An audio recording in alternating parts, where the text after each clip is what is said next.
l'histoire des mathématiques gréco-arabes représente un chapitre fondamental de l'évolution des connaissances.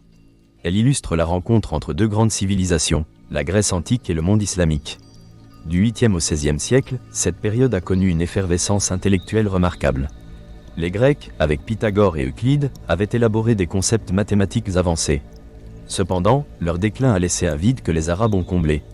Avec l'expansion de l'islam, à partir du 7e siècle, le monde arabe est devenu un carrefour de savoir. Les califes abbassides ont encouragé la traduction d'ouvrages grecs en arabe, permettant ainsi la préservation et l'enrichissement des connaissances. Al-Khwarizmi, mathématicien persan du 9e siècle, est célèbre pour son ouvrage sur l'algèbre. Son livre, Al-Kitab al-Muqtasar fi al-Jabr ou al-Muqabala, constitue l'une des premières systématisations des résolutions d'équations. Le terme « algèbre » vient de « al-Jabr », une étape qu'il décrit dans ses résolutions. Il a également introduit les chiffres arabes, intégrant le concept de zéro, crucial pour le développement des mathématiques modernes. Les mathématiques arabes ont également introduit la notation décimale, simplifiant considérablement les calculs. Ce système a remplacé le système romain, souvent limité pour des calculs complexes.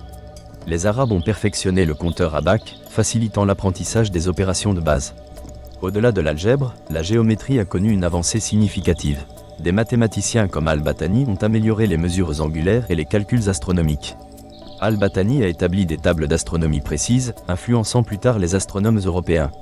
Le développement des mathématiques dans le monde islamique ne s'est pas limité à la transmission des savoirs grecs. Des mathématiciens comme Omar Khayyam ont formulé des concepts novateurs. Khayyam a apporté des contributions significatives à la théorie des équations et a introduit une méthode géométrique pour résoudre les équations cubiques. Dans un monde où les mathématiques étaient essentielles, elles ont joué un rôle crucial dans la navigation et les explorations maritimes.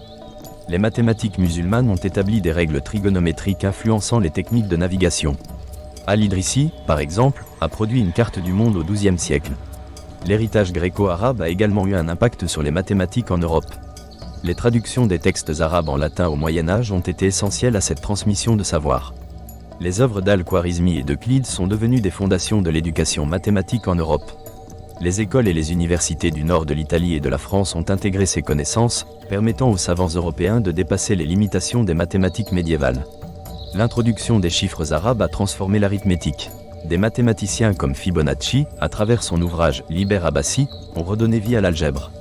La Renaissance, souvent décrite comme un renouveau des sciences, a profité de ces avancées. Des mathématiciens tels que Descartes et Pascal ont été inspirés par l'héritage gréco-arabe.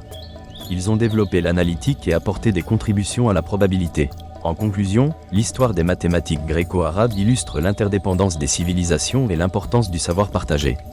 Ce mélange de cultures a permis la préservation des savoirs anciens et le développement de nouvelles idées. Les mathématiques, en tant que langue universelle, ont transcendé les frontières culturelles, permettant aux astronomes, navigateurs et philosophes d'innover.